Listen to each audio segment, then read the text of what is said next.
ورحمۃ اللہ وبرکاتہ نحمده ونصلی علی رسوله الکریم اما بعد فاعوذ باللہ من الشیطان الرجیم بسم اللہ الرحمن الرحیم افحسبتم انما خلقناکم عبثا وانکم الینا لا ترجعون صدق اللہ العظیم۔ محترم حاضرین، بزرگوں، دوستوں اور میرے عزیز ساتھیوں، اللہ رب العزت نے دنیا میں ہم سب کی ایک پیدائش کا نظام بنایا ہے، اور پھر انسانوں میں اللہ رب العزت نے مختلف ذہنیت کے لوگوں کو بنایا، اور اللہ رب العزت نے جتنے انسان بنائے ہر زمانے کے اندر کچھ لوگوں کو اللہ رب العزت نے ایمان عطا فرمایا، اپنے خزانے کی سب سے قیمتی دولت عطا فرمائی، کیونکہ بغیر ایمان کے کوئی شخص کامیاب نہیں ہو سکتا، نہ آج تک ہوا ہے اور نہ آئندہ ہوگا، چاہے دنیا کے نقشے اس کے پاس کتنے ہی زیادہ ہوں، لیکن کامیاب دنیا و آخرت میں ہونے کے لیے ایمان کا ہونا شرط ہے۔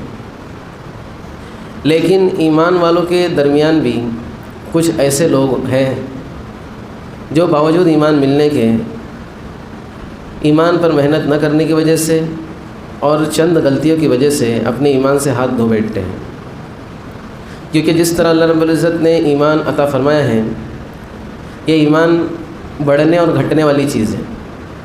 الایمان یزید و ینقص، ایمان میں ایک صفت ہے کہ بڑھتا بھی ہے اور گھٹتا بھی ہے۔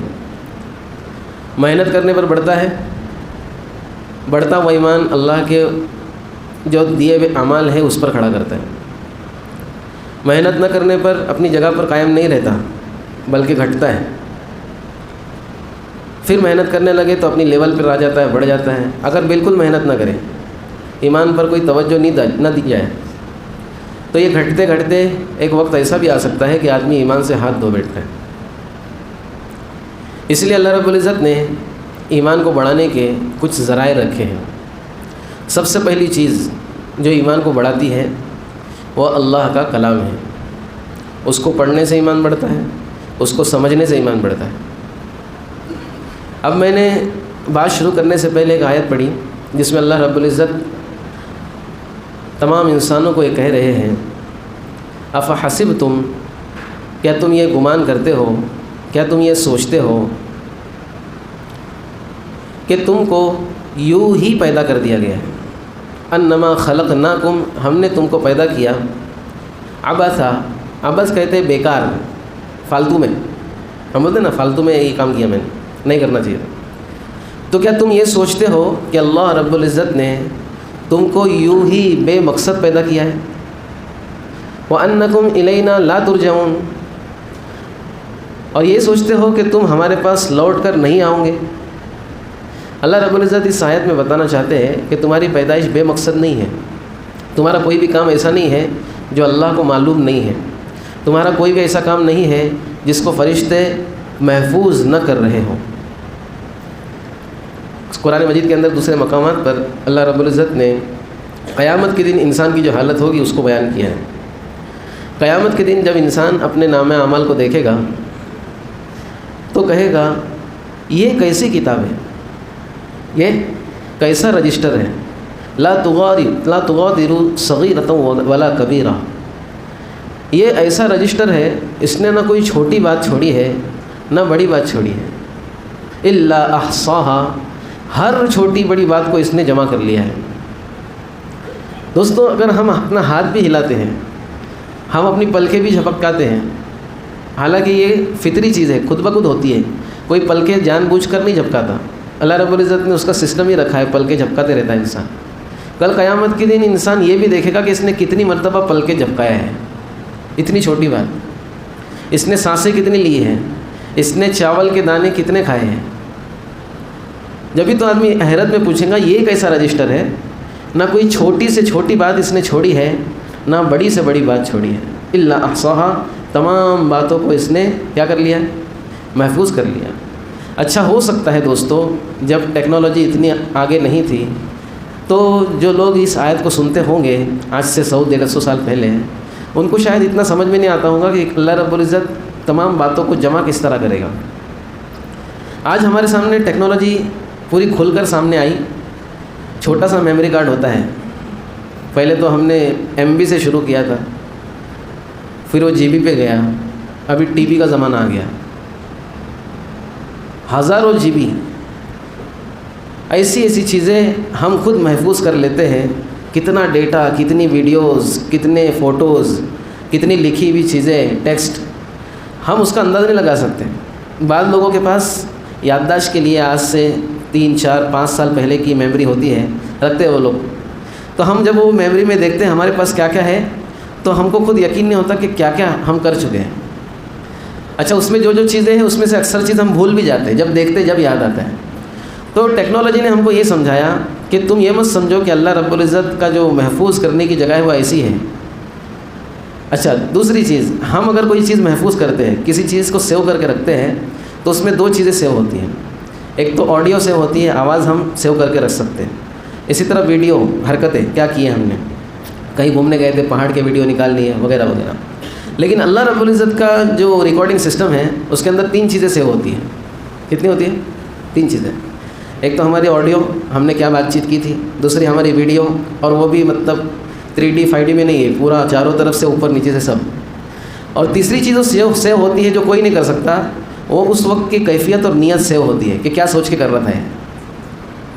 یہ ہماری بس میں بات نہیں ہے، اللہ رب العزت کے یہاں پہ نیتوں کے ساتھ سیو ہوتا ہے سب کچھ، ہماری کیفیتوں کے ساتھ۔ جبھی تو فرمایا نا کہ اللہ رب العزت نے فرمایا یعلم خائنۃ الاعین وما تخفی الصدور، اللہ رب العزت تمہاری آنکھوں کی جو خیانت ہے، آنکھیں جو خیانت کرتی ہے، کسی نے نہیں دیکھا، اللہ دیکھ لیتا ہے۔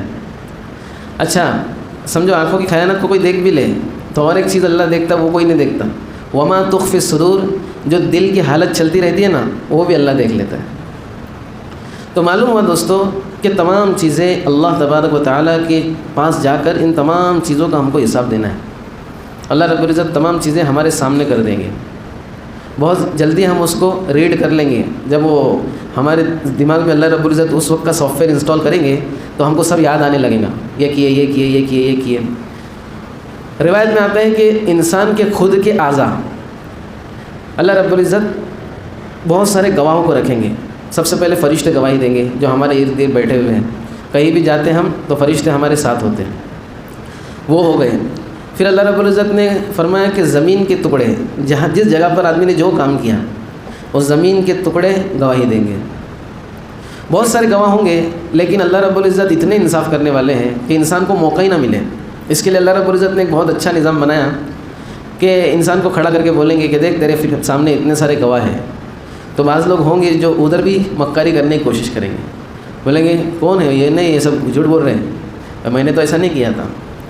جب وہ یہ بولے گا کہ یہ سب جو ہے غلط بول رہے ہیں، میں نے ایسا نہیں کیا تھا، تو پھر اللہ کا جو انصاف کا اعلیٰ درجہ ہے اللہ اس کو وجود میں لائیں گے اور فرمائیں گے، حکم دیں گے کہ تیری زبان بند ہو جائے، زبان بند ہو جائے گی۔ اب انسان کے اعضاء کو حکم ہوگا کہ اب تم ہی گواہی دو خود کے بارے میں، دوسرے کی گواہی کا کوئی مسئلہ نہیں، اب تم دو۔ اللہ کے نبی صلی اللہ علیہ وسلم نے ارشاد فرمایا انسان کی سب سے پہلی چیز جو گواہی دینا شروع کرے گی وہ اس کی ران ہے۔ ران کیا ہے؟ ارے مندی کھاتے کہ نہیں، مندی ہوٹل میں جا کے بکرے کی، تو ہماری مندی جو ہے یہ سب سے پہلے گواہی دے گی، اے اللہ میں نے ایسا کیا تھا۔ پھر ہاتھ پاؤں گواہی دینے لگیں گے، انگلیاں گواہی دیں گی۔ اب اس کی زبان کو پھر سے کھول دیا جائے گا جب پوری گواہی، تو یہ انسان کہے گا کہ کم وقت تو تمہارے لیے تو کیا تھا۔ انسان کیوں کرتا ہے گناہ؟ گناہ اپنے جسم کی تسکین کے لیے کرتا ہے۔ ہاتھوں کا گناہ اس لیے کرتا ہے کہ ہاتھوں میں مزہ ہے، جتنی بھی اعضاء کے گناہ کرتا ہے وہ ان کو ہی مزہ پہنچانے کے لیے کرتا ہے، تو کہے گا تمہارے لیے تو کیا تھا، تم نے ہی میرے خلاف گواہی دی۔ تو معلوم ہے دوستو اگر ہم اپنی زندگی کو برباد کر کے جائیں گے تو ہمارے اعضاء خود ہمارے خلاف ہو جائیں گے۔ اس لیے انسان جو بھی کام کرے وہ سوچ سمجھ کر کرے۔ ایک حدیث اللہ کے نبی صلی اللہ علیہ وسلم کی ہمارے سامنے ہمیشہ ہونی چاہیے۔ اللہ کے نبی صلی اللہ علیہ وسلم نے ارشاد فرمایا کل قیامت کے دن انسان کے قدم اس وقت تک اپنی جگہ سے نہیں ہٹ سکتے۔ کل قیامت کے دن انسان کے قدم اپنی جگہ سے اس وقت تک نہیں ہٹ سکتے جب تک کہ وہ 5 سوالوں کے جواب نہ دے دیں۔ ایک تو قبر کے سوال 3 ہیں ہم کو دینے ہیں، اس کے جواب۔ اچھا جہاں کہیں بھی آخرت میں سوال کا ذکر آتا ہے تو مطلب وہ زندگی بھر کے سوال ہوتے ہیں۔ اور دوسری بات، کوئی بھی انسان اپنے علم کے مطابق سوال کا جواب نہیں دے گا، اپنے علم کے مطابق سوال کا جواب نہیں دے گا، بلکہ انسان اپنی زندگی جس قسم کی گزارا ہوگا اس قسم کے جواب وہ دے گا۔ قبر کے اندر 3 سوال کہ سب سے پہلے مر ربک، تمہارا رب کون ہے؟ اگر اس نے اپنے رب کو پہچان کر اس کی مان کر گیا ہے تو ہی یہ جواب دے سکے گا کہ میرا رب اللہ ہے۔ علم تو سب کو ہے کہ یہ جواب دینا ہے، تو علم کی نسبت پر کوئی بھی جواب نہیں دے سکے گا۔ بہت مشہور مثال ہے کہ جو اسپنج ہوتا ہے، اسپنج، اس کو اگر پانی میں ڈبایا جائے تو پانی کو سوکھ لیتا ہے، اور پھر اس کو نچوڑا جائے تو نچوڑنے کے بعد ہم یہ دیکھتے ہیں کہ اس میں سے دودھ نکلتا ہے۔ کیا نکلتا ہے؟ ارے پانی اگر ہم سوکھے اور نچوڑے تو دودھ نکلے گا، پانی نکلے گا۔ اور وہ اسپنج اگر دودھ کے اندر ڈالا جائے تو دودھ کو سوکھے گا اور نچوڑنے پر دودھ نکلے گا۔ تو انسان کی زندگی بھی اسی طرح ہے کہ جب دنیا کے اندر وہ زندگی گزارتا رہتا ہے، اب وہ اسپنج میں اس کی زندگی میں جو کچھ بھر رہا ہے قبر میں اس کو نچوڑا جائے گا، اس کے علم کی نسبت پر وہ جواب نہیں دینے والا۔ من نبیوں کا، کہ تمہارے نبی کون ہیں؟ اب یہ سنتوں پر چلا ہوگا، اپنی زندگی میں اللہ کے نبی صلی اللہ علیہ وسلم کو اپنا آئیڈیل مانا ہوگا، اللہ کے نبی صلی اللہ علیہ وسلم کی سنتوں پر چلنے کو اپنی کامیابی کا ذریعہ سمجھا ہوگا اور چلا ہوگا، تو اللہ رب العزت کی بارگاہ میں قبر میں وہ یہ جواب دے پائے گا کہ میرے رب میرے نبی جناب محمد رسول اللہ صلی اللہ علیہ وسلم ہیں۔ ورنہ دوستو کتنی بھی معلومات آدمی لے کر جائیں وہ جواب نہیں دے پائے گا۔ اور پھر پوچھا جائے گا کہ تمہارا دین کیا ہے؟ دین جس راستے پر چل کے آدمی کو یقین ہوتا ہے کہ اس پر چل کے میں کامیاب ہونے والا ہوں، اس کو دین کہتے ہیں، چاہے وہ باطل طریقہ ہو لیکن اس کے ذہن میں کامیابی کا نقشہ ہو اس کے اندر۔ جیسے ادیان، دین کی جمع ادیان ہیں، مختلف ادیان پر لوگ چلتے ہیں یہ سوچ کر کہ میں اس پہ چل کے کامیاب ہونے والا ہوں۔ اسی لیے پوچھا جائے گا کہ تیرے دماغ میں کیا تھا، اور تیرے دماغ میں ہونے کے ساتھ ساتھ تیرے جسم سے وہ دین کے اوپر تو چل پایا یا نہیں چل پایا۔ تو یہ تو 3 سوال قبر میں ہوں گے، 5 سوالات قیامت میں ہوں گے جن کے جواب دیے بغیر آدمی کے قدم اپنی جگہ سے نہیں ہٹ سکتے۔ سب سے پہلا سوال، زندگی کہاں گزاری ہوں؟ زندگی کا سوال ہونے والا ہے، کیونکہ زندگی بڑی قیمتی دی ہے اللہ رب العزت نے۔ زندگی انسان کی سب سے قیمتی چیز ہے، ہم بھی یہ سوچتے اور سمجھتے ہیں۔ جیسے مثال کے طور پر کسی موقع پر ہماری جان پر آ جائے تو انسان اپنا پورا مال خرچ کرنے کو تیار ہو جاتا ہے۔ کیوں؟ وہ یہ سوچتا ہے کہ جان ہی نہیں رہے گی تو یہ مال بچا کے میں کروں گا کیا؟ یہ مال بچا کے میں کیا کروں گا؟ میں خود ہی نہیں بچوں گا تو معلوم ہوا زندگی بہت بڑی اور بہت قیمتی چیز ہے۔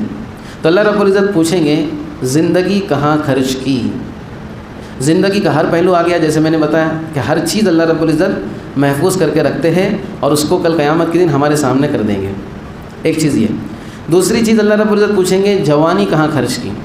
اب سوال دل میں یہ پیدا ہوتا ہے کہ جوانی یہ زندگی ہی کے اندر آتی ہے نا، بچپن، جوانی، بڑھاپا، تو اس کو الگ سے کیوں رکھا اللہ رب العزت نے؟ جب زندگی کا سوال آ جائے گا تو پورا بتا دیں گے۔ تو اللہ رب العزت نے جوانی کی اہمیت کو بتانے کے لیے الگ سے اس کو سوال رکھا ہے کہ جوانی کہاں خرچ کی۔ جوانی کا جو حصہ ہے دوستو، اس میں اللہ رب العزت اپنے بندے کو اپنے سے بہت زیادہ قریب دیکھنا چاہتے ہیں، کیونکہ جوانی کے تقاضے یہ ہوتے ہیں کہ آدمی جوانی میں گناہ کرنے پر قدرت رکھتا ہے، جوانی میں گناہ کرنے پر قدرت رکھتا ہے، اور اس قدرت کو دبا کر کے وہ اللہ کی فرما برداری کرتا ہے کہ اللہ کو بہت ادا پسند ہے۔ سمجھ میں آ رہی ہے؟ جیسے حدیث میں آتا ہے نا کہ سب سے زیادہ طاقتور شخص کون ہے؟ صحابہ نے کہا کہ وہ شخص جو کسی کو پچھاڑ دے، کسی سے پنجہ لگائے تو اس کو پچھاڑ دے، کسی سے رسا کھینچ وہ کرے تو اس کو رسی میں کھینچ لے۔ صحابہ کے بولنے کا مطلب یہ تھا جس میں طاقتور وہ ہے جو کسی کو پچھاڑ دے۔ اللہ کے نبی نے فرمایا طاقتور وہ نہیں ہے جو کسی کو پچھاڑ دے، بلکہ طاقتور وہ ہے جو غصہ آنے پر غصے کو پورا کرنے کی قدرت رکھتا ہے، اس کے باوجود غصے کو پی جائے، یہ طاقتور ہے۔ سمجھ میں آ رہی بات؟ تو اسی طرح دوستو جوانی کے اندر آدمی تمام چیزوں پر قدرت رکھتا ہے بظاہر، اب اس کے اندر وہ اپنے آپ کو بچاتا ہے۔ اب اس کی جوانی اللہ رب العزت اس کو الگ سے اس کا حساب کتاب ہوگا۔ تیسرا سوال، مال کہاں سے کمایا؟ اس سوالات سے یہ سمجھ میں آتا ہے دوستو انسان اپنی زندگی گزارنے میں آزاد نہیں ہے۔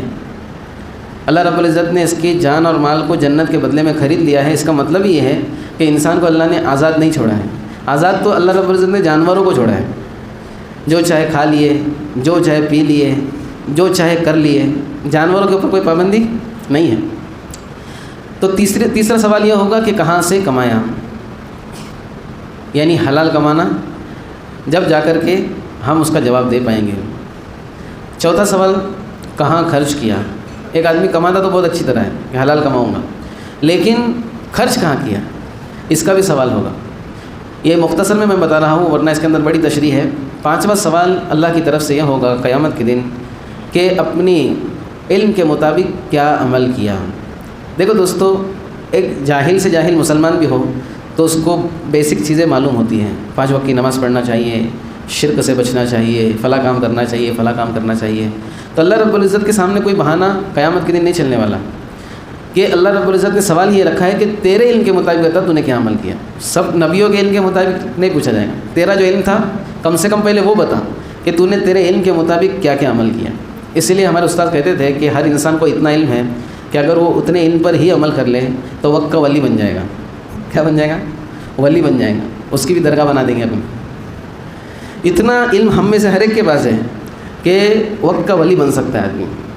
اس لیے دوستو ہم ان 5 چیزوں پر کیا کریں، ان 5 چیزوں پر بڑی غور کرنے کی ہم کو ضرورت ہے۔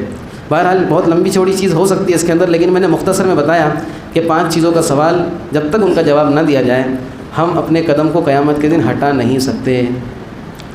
تو یہ ہو گئی فضائل اور فضائل کے اعتبار سے باتیں۔ اب مسائل سمجھیں۔ ہم نے کل سنا تھا کہ سونے کا نصاب 7.5 تولہ سونا ہوگا تو اس کے اوپر زکوٰۃ واجب ہوگی، اور اس میں ہم نے غلط فہمی کو بھی دور کیا تھا۔ بعض لوگ سوچتے ہیں کہ 7.5 تولہ اگر سونا کسی کے پاس ہو اور پھر اس کے اوپر بھی کچھ ہو تو خالی اوپر کے اوپر جو ہے زکوٰۃ ہوگی، یہ 7.5 پہ نہیں ہوگی۔ ایسا نہیں ہے۔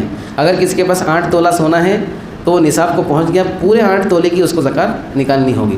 اسی طرح چاندی کا نصاب کہ صرف آدمی کے پاس چاندی ہے اور 52.5 تولہ چاندی کے اوپر ہے تو اس کے اوپر زکوٰۃ فرض ہوگی۔ اب تیسری چیز جس میں اکثر ہم میں سے اکثر لوگوں کے پاس یہ مسئلہ ہوتا ہے کہ مال تجارت پر زکوٰۃ اور ہماری سیلری پر زکوٰۃ۔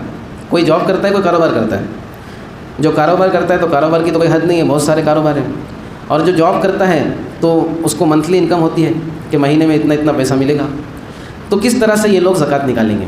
سب سے پہلے تجارت کی زکوٰۃ اس طرح ہوگی کہ جو بھی چیز، جو نفع ہم کماتے ہیں، تجارت کر کے جو نفع ہم کماتے ہیں، ہم صاحب نصاب ہیں، ہم نے اپنی سال کی ایک تاریخ فکس کی ہے، نہیں کیے تو کر لو۔ رمضان کے اندر 10واں روزہ، 5واں روزہ، یاد رکھنے کے لیے 15واں روزہ ہم نے فکس کر دیا ہے۔ اب ہم دیکھیں گے کہ ہماری دکان ہے تجارت کے اعتبار سے، ہمارے دکان میں بیچنے کی نیت سے ہم نے کتنا مال بھر کے رکھا ہے، بیچنے کی نیت سے کتنا مال بھر رکھا ہے۔ جیسے مثال کے طور پہ کرانے کی دکان ہے، اس میں چاول ہے، گیہوں ہے، دال ہے، آٹا ہے، تو اس کی مجموعی رقم ہم نکالیں گے پہلے تو کہ یہ مال کتنے کا ہے، اور یہ بیچنے کے لیے رکھے، ہم نے کھانے کے لیے نہیں رکھے۔ گھر میں 100 کلو اناج پڑا ہے کھانے کے لیے، اس میں زکوٰۃ نہیں ہے۔ دکان میں 2 کلو پڑا ہے بیچنے کے لیے، مثال کے طور پر بتا رہا ہوں میں، اس پہ زکوٰۃ لگے گی۔ تو بیچنے کے لیے جو ہم نے سامان رکھا ہے اس کی موجودہ ویلیویشن کتنی ہے، اس ویلیویشن کو ہم نکالیں گے۔ اسی طرح ہمارے پاس ہم جو سال بھر میں پروفٹ کماتے ہیں، ہمارے خرچ نکالنے کے بعد ہم نے اپنے دکان کا رینٹ نکال دیا، اپنے گھر کا رینٹ نکالا، لائٹ بل نکالا، ٹیکس نکالا، سب چیزیں نکالنے کے بعد نیٹ پروفٹ ہمارا جو ہے اس میں سے کتنا بچا اس تاریخ کو، کتنا ہے ہمارے پاس، وہ دونوں چیزوں کو ملائیں گے، دکان کے مال کو۔ اچھا، دکان میں ہم نے کوئی چیز کریڈٹ پر لی ہے، اکثر کاروبار ایسے ہوتے ہیں کہ کچھ چیز ہم کو کمپنیاں ادھاری پر دیتی ہے، ہم بیچتے اور پھر پیسے دیتے ہیں۔ تو اگر ایسی کوئی چیز ہے جس کے ہم نے پیسے نہیں دیے ہیں تو اس کو اس میں شمار نہیں کریں گے۔ جس کے ہم پیسے دے چکے ہیں، جیسے کبھی کبھی یہ بھی ہوتا ہے کہ ہم نے 10 لاکھ کا مال دکان میں بھرا، اس میں سے 5 لاکھ ایسے ہیں جو ہم نے ادھاری پر لیے ہیں مال، اور 5 لاکھ ہم نے پیڈ کر دیے ہیں۔ اب 5 لاکھ ہی پر زکوٰۃ ہوگی، یہ بات ذہن میں رکھیں۔ اب وہ مال کے پیسے کو ہم نے جوڑ لیا، اپنے پاس کتنا نفع ہے اس کو جوڑ لیا، یہ دونوں کو جوڑ کر ہم پوری اماؤنٹ پر زکوٰۃ نکالیں گے۔ تو تجارت کی زکوٰۃ اس طرح نکلے گی۔ اسی طرح کوئی بڑا کاروباری ہے، جیسے مثال کے طور پہ کوئی بلڈر ہے، اس نے جو ہے سال پورا ہونے سے پہلے ہی پیسے لگائے، کسی جگہ میں انویسٹ کیا، پیسے لگائے، وہ مال بن کے تیار ہو گیا۔ اب مال بن کے تیار ہو گیا تو کچھ اس کا آنا ہے اور کچھ اس کا جانا ہے۔ تو جو اس کا جانا ہے، سیمنٹ، ریتی، کھڑی، انجینئر وغیرہ جتنے پیسے اس نے دیا ہے وہ چھوڑ کر اس کا جو پروفٹ ہے اس کے اوپر زکوٰۃ نکلے گی۔ سمجھ میں آ رہی بات؟ تو یہ بڑی چیز ہو گئی، اس پہ بڑی زکوٰۃ نکلتی ہے۔ کسی بھی چیز کو لے لو آپ، کسی بھی چیز کا آپ کا کاروبار ہے، اس میں آپ کا جتنا لگا ہوا ہے اور آپ کے ہاتھ میں ہے اس پر زکوٰۃ نکلے گی۔ سمجھ میں آ رہی بات؟ اب سونا اور چاندی کی زکوٰۃ کا کیلکولیشن کیسے ہوگا؟ سونا اور چاندی کی زکوٰۃ کا کیلکولیشن اس طرح ہوگا، ہمارے پاس مثال کے طور پر 10 تولہ سونا ہے۔ کتنا ہے؟ 10 تولہ سونا۔ اب دیکھیں گے کہ وہ 22 کیرٹ ہے، 18 کیرٹ ہے، 24 کیرٹ ہے۔ اگر 24 کے حساب سے نکالے تو کوئی برا نہیں ہے، لیکن کم نہیں ہونا چاہیے۔ ہم دیکھیں گے کتنا کیرٹ والا سونا ہے۔ اب جو ہے وہ سونے کی الگ الگ ویلیویشن آئے گی، کسی کی 55,000 آئیں گی، کسی کی 58,000 آئیں گی، کسی کی 61,000 آئیں گی۔ فائن ہے تو 60-61 چل رہا ہے، پھر 22 کیرٹ ہے تو 56 کے آس پاس کچھ چل رہا ہے، 18 ہے تو اور تھوڑا کم ہو جائے گا۔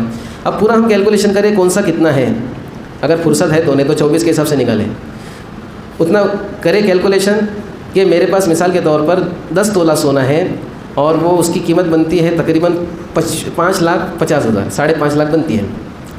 جو بھی ہو، میں ایک مثال دے رہا ہوں، اس کو کیلکولیٹر پہ ٹائپ کریں 5.5 لاکھ اور اس کو ڈیوائڈ بائی 40 کریں، کیا کریں؟